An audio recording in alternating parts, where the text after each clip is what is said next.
When I moved to the city, everything seemed overwhelming. It was my first time living alone, and I was short on cash. The apartment I found was cheap, but there was one catch. I needed a roommate. I didn't know anyone in the city, so I turned to the internet. That's how I met Alex. Alex responded quickly to my ad. His emails were polite, to the point, and perhaps a little dry. He said he worked remotely and needed a quiet place. He didn't ask many questions, which I liked. I just needed someone calm who wouldn't bother me. Alex seemed like the perfect fit. When we first met, he looked normal. Tall, thin, with short hair and glasses that made him look older than his age. His handshake was firm but awkward, as if he wasn't used to meeting new people. He moved in the next day with just a couple of bags and a large, heavy Pelican case.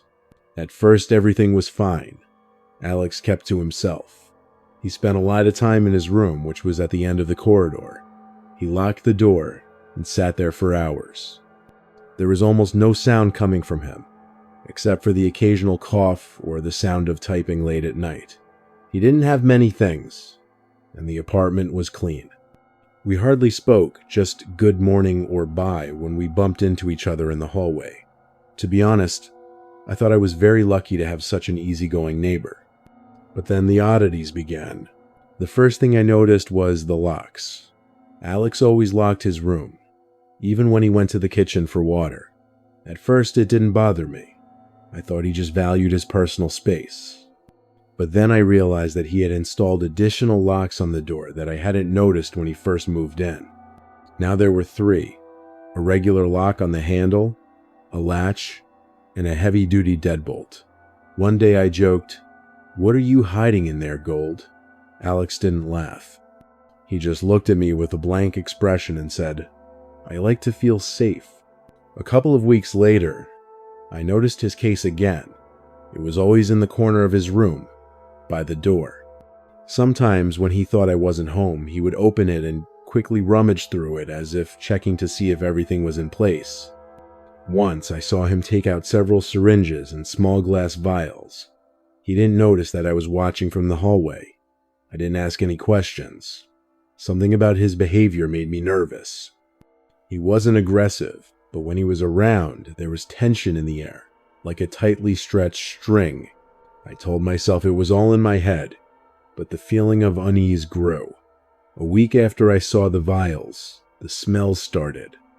Late at night, as I lay in bed, a faint but distinct smell of chemicals began to waft from under his door.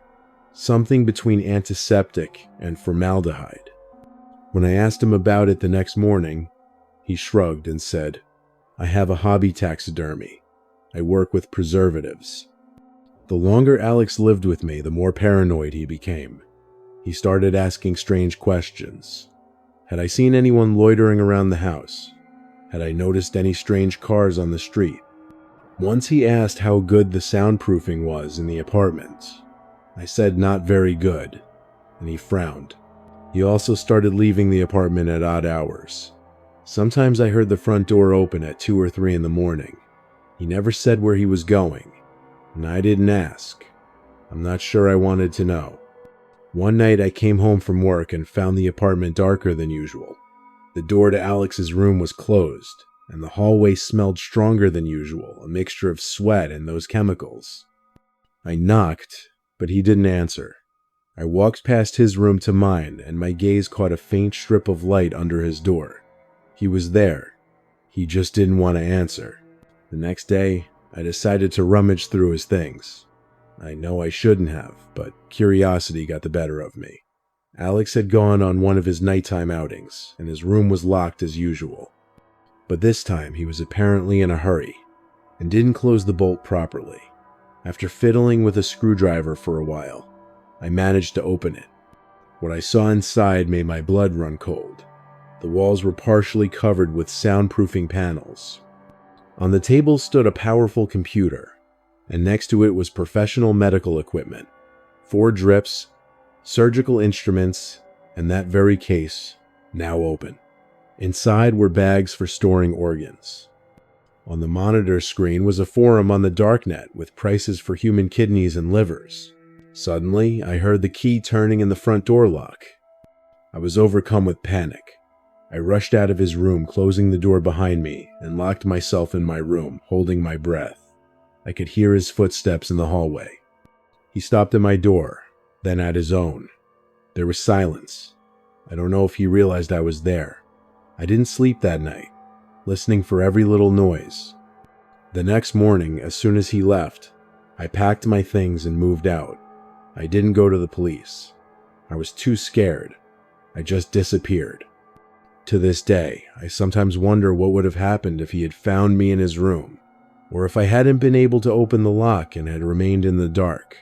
I guess I'll never know the answer. I got a job as a night watchman in an old hospital on the outskirts of town. The building had long since lost its former glory, dilapidated walls, peeling paint and broken windows through which the cold moonlight shone like the silent eyes of an abandoned creature. The hospital stood on a hill, like a forgotten monument, overlooking a wasteland and overgrown fields. It seemed abandoned even in daylight, and at night it was especially eerie, like a place where time had stopped and where strange secrets were hidden. The locals avoided the hospital, and the elders said that at night you could hear strange sounds and whispers, as if the souls of those who had died there had not found peace. I was told that no one had been inside for a long time. The patients had been taken away many years ago, and the building was empty, except for a few storage rooms with building materials.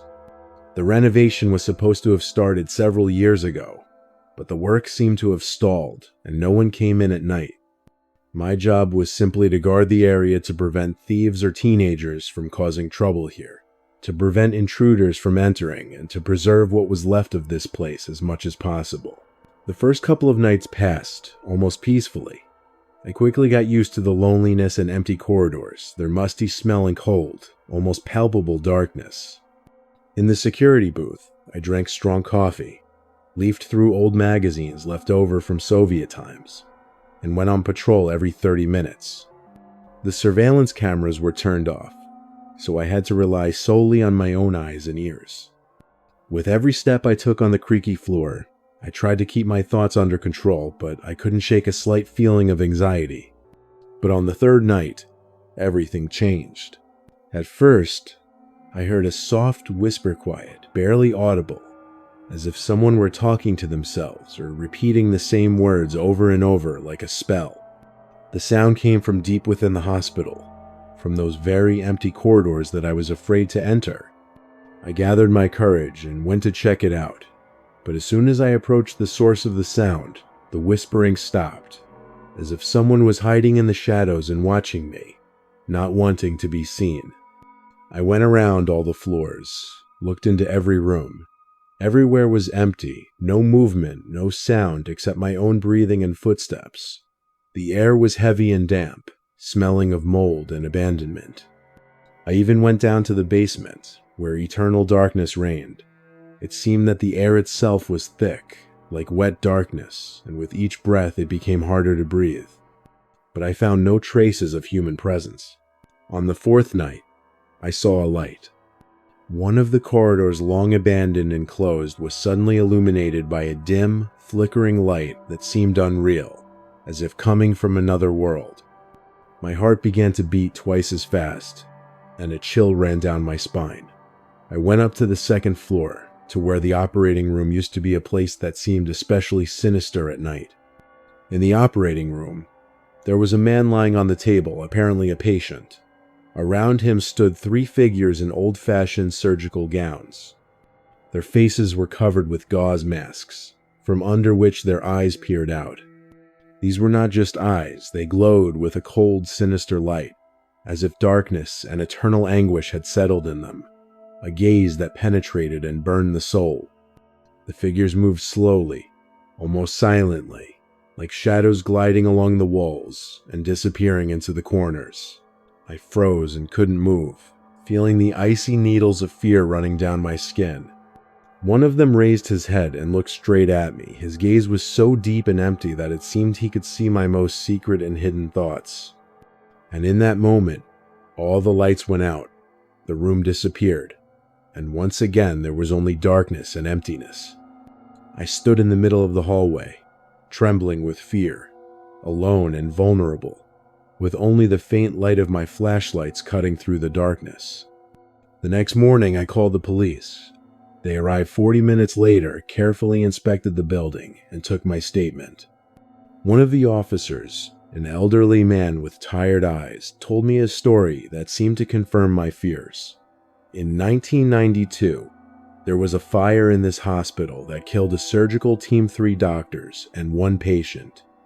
After that, the operating room was closed permanently, and the hospital fell into ruin, forgotten by everyone. Locals claimed that at night, on the 2nd floor, you could see and hear those who had never left this world. The next day, I quit my job, but the memory of that night haunted me. Sometimes, when I tried to fall asleep, I heard whispers cold, empty words coming from abandoned corridors that no longer exist. In my dreams, I saw those eyes cold, empty, looking straight into my soul, chilling me to the bone. And now I know for sure I will never be able to walk past that hospital at night again. I have always been proud of my work as a wildlife photographer, even if it meant spending weeks alone in the wilderness. My job was to capture the beauty of untouched places, and this time I went to a remote national forest to photograph a rare species of eagle. The roads there were more like directions than actual highways. On the evening of the 3rd day, as I was returning to my base camp, I felt a sharp jolt. Damn. I got out of my old SUV. A sharp rock had punctured the tire. I was dozens of miles from the nearest hint of civilization. No big deal. I have a spare. But when I took it out, my heart sank. It was flat too. I had completely forgotten to fix it after my last trip. I sighed, trying to stay calm. I took out my phone to call for help, but as expected, the screen said, "No network." The sun was setting and the forest around me was plunging into thick shadows. I locked the doors, realizing that I would have to spend the night here. An hour or 2 passed. The silence was absolute, broken only by the occasional hooting of an owl. I had almost fallen asleep when I saw a light. An old pickup truck was slowly driving down the road in the distance. I breathed a sigh of relief and started waving my arms. The car stopped. 2 men got out, one older, with a gray beard and a calm face, the other a young guy, his son, as I understood. They looked like local farmers or hunters. "Problems, ma'am?" asked the older man. His voice was even and friendly. I explained the situation. He shook his head. "Yes, the roads are treacherous here. You won't get any help here until morning. Listen, our farm is a couple of miles from here. Come with us, spend the night, and in the morning my son will help you with the wheel. We have everything we need for repairs." The offer seemed like a lifeline. I hesitated for only a second. Sitting in the car all night in the middle of the woods was far scarier than accepting help from these seemingly kind people. I grabbed my backpack with my camera and got into their pickup truck. The farm turned out to be an isolated settlement in a small valley. A few simple wooden houses, a barn, a vegetable garden. Everything looked very patriarchal and simple. I was greeted by the wife of the older man, Martha, a silent woman with tired eyes. She fed me a simple dinner and showed me to my room. But the longer I stayed there, the more my anxiety grew. There was no television or radio in the house. The children I saw spoke very little and stared into space. The men talked to each other in a strange dialect, almost in whispers. When I asked if I could use their phone, the eldest, whose name was Ezekiel, replied softly, "We have no need for such things, child. The world outside is full of filth." I couldn't sleep that night. I heard voices coming from the main room.